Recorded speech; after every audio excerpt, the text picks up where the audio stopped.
नमस्कार दोस्तों, मेरा नाम है विशाल और आप सबका स्वागत है स्टॉक बॉक्स के stock market business and finance updates में। यहाँ पर हम डिस्कस करने वाले हैं दुनिया भर के ऐसे सारे इवेंट्स, न्यूज जो आपको फाइनेंशियली इम्पैक्ट करते हैं।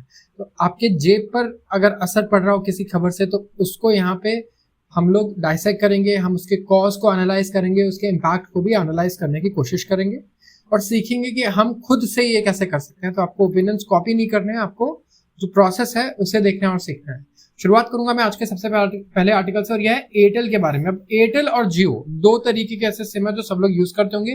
वोडाफोन आइडिया के भी कुछ यूजर्स जरूर होंगे।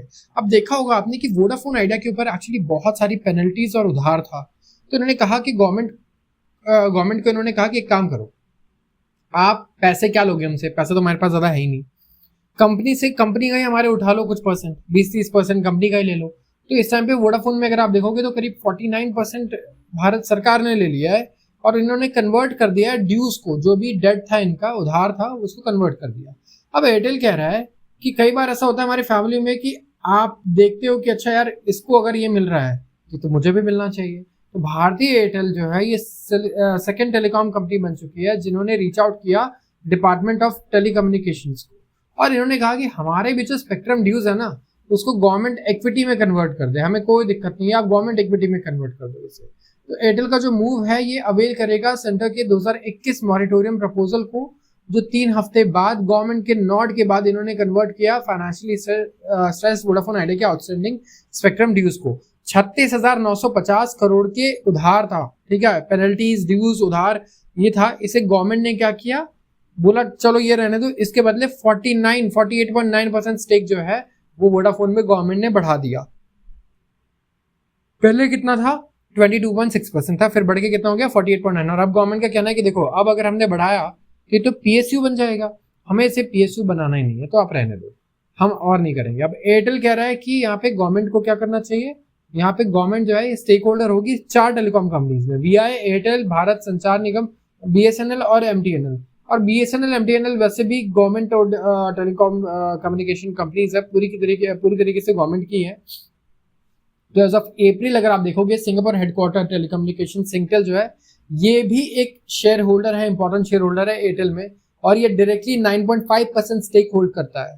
क्यूमुलेटिवली ये होल्ड करता है 29% इनडायरेक्ट इंटरेस्ट एयरटेल में through its 49.44% stake in Bharti telecom limited, and जो प्राइमरी प्रमोटर है एयरटेल एंटिटी का। तो यहाँ पे ओवरऑल हमने क्या देखा कि एयरटेल कह रहा है जब आपने वोडाफोन के ड्यूज को कन्वर्ट कर दिया तो यार मेरे वाले भी कर दो, मैं इसको बेच के आपको पैसे दूंगा, पैसे मान लो, या फिर कहीं से पैसे लाके दूंगा, आप कन्वर्ट कर लो, तो क्या दिक्कत है। आपने 4 में से 5 में से 3 टेलीकॉम में तो आपने शेयर्स दे रखे हैं, तो आप एक में और ले लो, जियो के अलावा आपके पास सारे टेलीकम्युनिकेशन में शेयर हो जाएंगे। आते हैं अगले आर्टिकल पे, expect India to strike first aid pact US treasury secretary.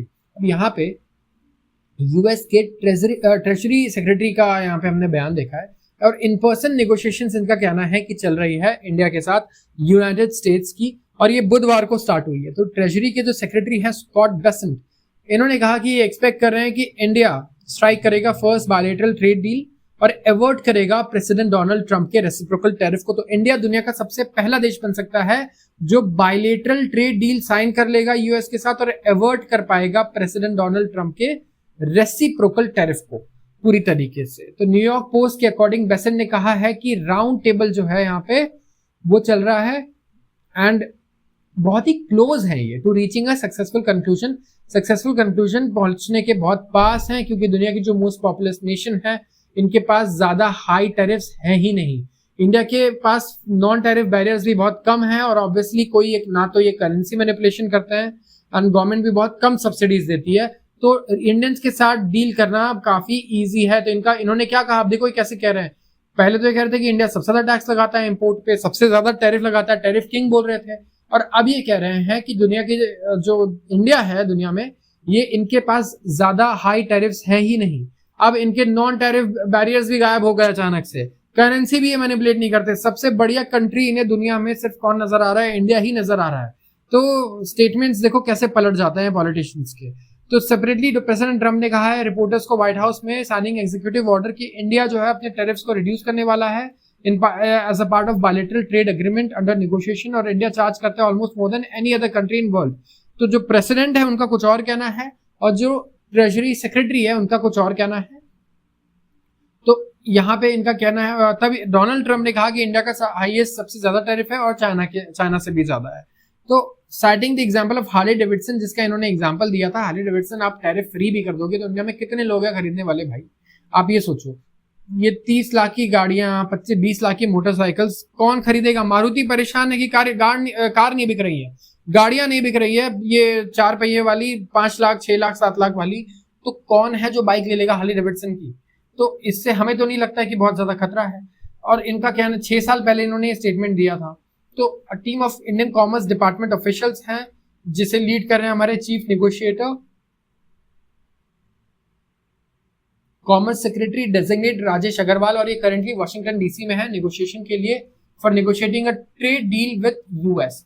तो दोनों साइड जो है इन्होंने रिजॉल्व किया है to conclude the first tranche of BTA by fall this year. Indian officials जो है इन्होंने बातचीत की इसके बारे में कि ये कंक्लूड करेंगे अर्ली ट्रांच बाय जुलाई 8, और जो करंट पॉज है कंट्री स्पेसिफिक रेसिप्रोकल टैरिफ्स पर वो एक्सपायर हो जाएगा। तो let's see if we are the first और नॉट। अगर हम सबसे पहली कंट्री बन जाते हैं जो ये रेसिप्रोकल टैरिफ को पूरी तरीके से खत्म कर पाते हैं, then it is going to benefit a lot. यहाँ पे काफी बेनिफिट्स आ सकते हैं हमारे पास। Net ECB inflows more than double in April February. अब इंडिया में ईसीबी इनफ्लोज काफी बढ़ रहे हैं। ये होता क्या है ईसीबी इनफ्लोज और हमें कैसे फर्क पड़ सकता है इससे? ईसीबीज होते हैं एक्सटर्नल कमर्शियल बोरोइंग।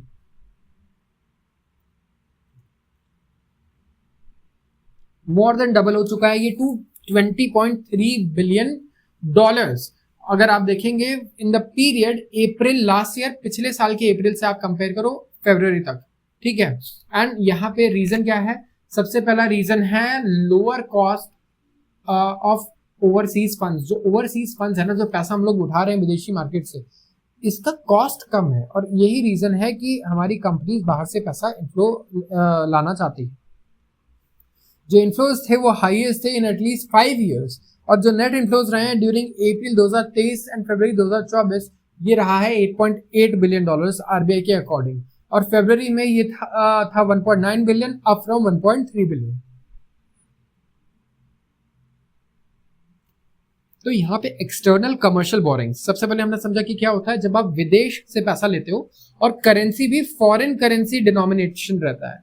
डॉलर्स में आप ले रहे हो, पाउंड्स में ले रहे हो, येन में ले रहे हो, और या फिर आप युआन में ले रहे हो। तो एक रीजन ये भी बताया जा रहा था कि जो बाहर से कंपनीज उधार ले रही है ना इंडिया में, रुपया लगातार गिर रहा है। तो मान लीजिए मैंने आपको एग्जांपल दिया था कि आपने अगर बोरो किया है इंडिया में 100 रुपए यूएस से, अब अगर डॉलर की वैल्यू 150 हो गई, 110 हो गई, 120 हो गई, जितनी भी हो गई, तो आपका ओवरऑल उधार भी बढ़ गया ना, राइट। अब सोचिए आपका 20% उधार सिर्फ करेंसी की वजह से बढ़ जाए, क्योंकि आपकी करेंसी की वैल्यू 20% कम हो गई, आपको 20% ज्यादा रुपया चुकाना है, क्योंकि आपने 100 रुपया अगर डॉलर के टर्म्स में लिया है, तो अगर रुपया कमजोर हो जाता है 20%, तो 20% ज्यादा आपको पे करना होगा। लेकिन ये तब होगा जब आप डॉलर में कर रहे हो। लेकिन अगर आप येन के टर्म्स में डॉलर डेट उठा रहे हो, युआन में, पाउंड में, तो आपको ये सिचुएशन नहीं फेस करनी होती है। और इंडिया में अगर आप देखोगे तो अच्छा खासा जो डेट का कंपोनेंट है वो एक्सटर्नल कमर्शियल बोरिंग्स में डॉलर के टर्म्स में नहीं लिया जाता है, येन या फिर दूसरी जो पाउंड हो गया, यूरो हो गया, इन सारे करेंसीज में लिया जाता है।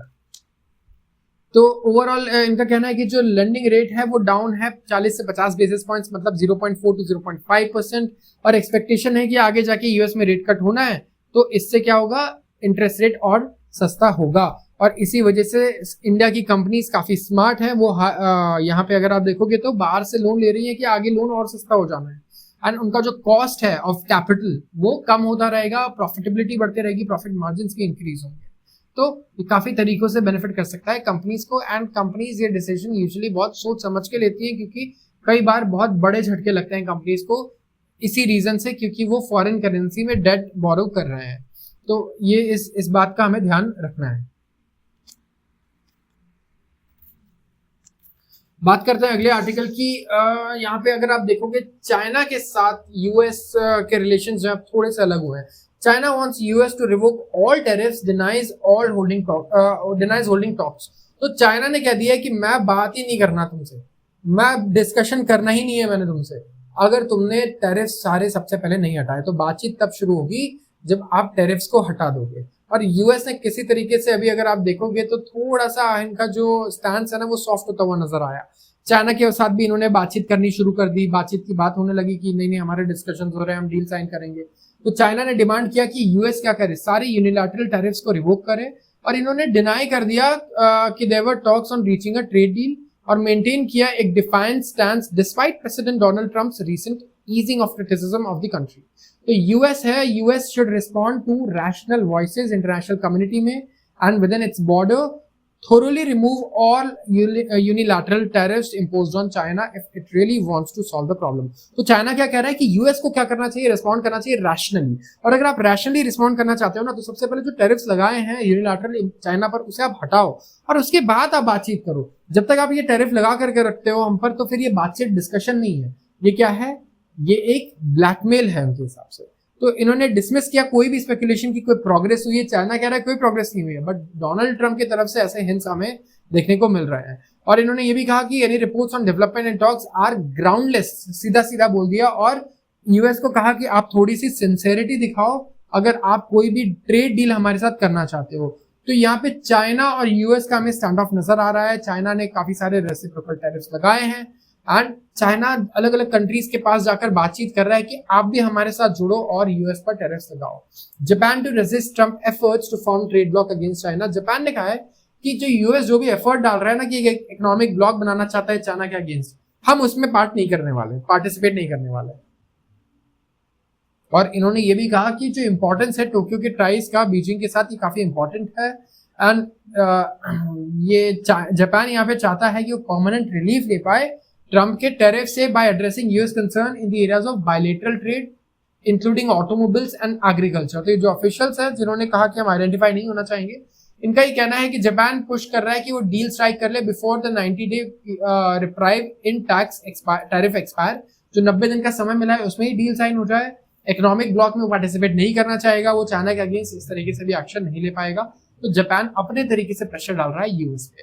तो एज ए यूनाइटेड स्टेट्स मैं कहूँगा आप अगर पॉलिटिशियन हो और फॉरेन अफेयर्स देख रहे हो तो काफ़ी प्रेशर है इस टाइम पे आपके ऊपर, क्योंकि अलग अलग कंट्रीज अपना वो गेम खेलेंगी वहाँ पे, अपने तरीके से आप पर भी प्रेशर डालने की कोशिश करेंगी अगर आप प्रेशर उन पर डालने की कोशिश कर रहे हो। तो बात करते हैं अगले आर्टिकल की। गोल्ड के दाम 1 लाख क्रॉस कर चुके हैं। इंडिया में काफ़ी मतलब लोग दुखी भी हैं, कुछ बहुत खुशी भी है।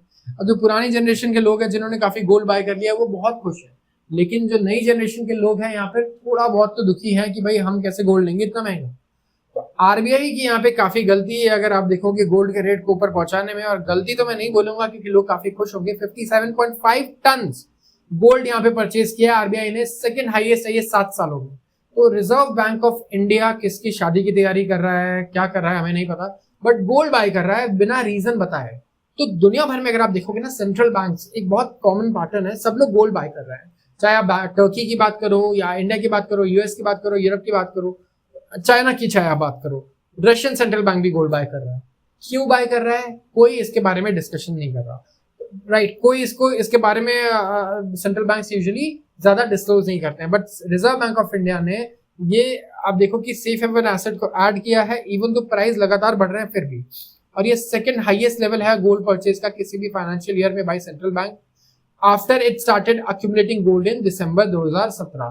तो जो जियोपॉलिटिकल रिस्क है, जो यूएस डॉलर्स की वॉलेटिलिटी है, जो क्लाउड है ओवर यूएस गवर्नमेंट बॉन्ड्स, इसका सारा कंट्रीब्यूशन है टू बिगर गोल्ड परचेसेस। क्योंकि काफी सारे सेंट्रल बैंक जो हैं वो रिस्क को कंटेन करना चाहते हैं, तो वो क्या कर रहे हैं, वो इस टाइम पे गोल्ड में कन्वर्ट कर ले रहे हैं अपनी होल्डिंग्स को। आरबीआई का जो टोटल स्टॉक है गोल्ड का वो है 879.6 टन, और ये 822 टन हुआ करता था सेम पीरियड में last year. Highest gold purchase central bank के द्वारा हमें देखने को मिला था जब इन्होंने 66 टन बाय किया था गोल्ड 2021-22 में। उसके बाद 35 टन, फिर 27 tonne respectively in FY 23 and 24। और सिग्निफिकेंटली डॉलर जो है काफी वॉलेटाइल रहा है नवंबर 2024 से after election of president Donald Trump. तो जब से ये डोनाल्ड ट्रम्प प्रेसिडेंट बन के आए हैं तब से आप देखो कि डॉलर भी लगातार ऊपर नीचे बहुत वॉलेटाइल रहा है डॉलर, और बहुत ज्यादा मजबूत होने लग गया था। इंडियन करेंसी भी काफी डिप्रिशिएट होने लग गई थी इसके अगेंस्ट, तो हम डेली न्यूज में कवर भी कर रहे थे तब इस चीज को। तो यहाँ पे वर्ल्ड की जो गोल्ड काउंसिल है गोल्ड डिमांड ट्रेंड्स फॉर 2024 ने नोट किया है कि जो सेंट्रल बैंक है वो बहुत पिवटल रोल प्ले कर रहे हैं ग्लोबल गोल्ड डिमांड में। ये परचेजिंग पैटर्न जो इनका है वो इकोनॉमिक और जियोपॉलिटिकल शिफ्ट्स की वजह से आ रहा है। और टू बी श्योर जो शेयर है इंडिया का फॉरेन एक्सचेंज रिजर्व्स में वो बढ़ चुका है 11.8% एज ऑफ 11 अप्रैल 2025। पहले कितना था? 8.7%। Reserve bank of India figures amongst the top 10 holders of gold in foreign exchange reserves. दुनिया के टॉप 10 होल्डर्स में से कौन है? Reserve bank of India of gold.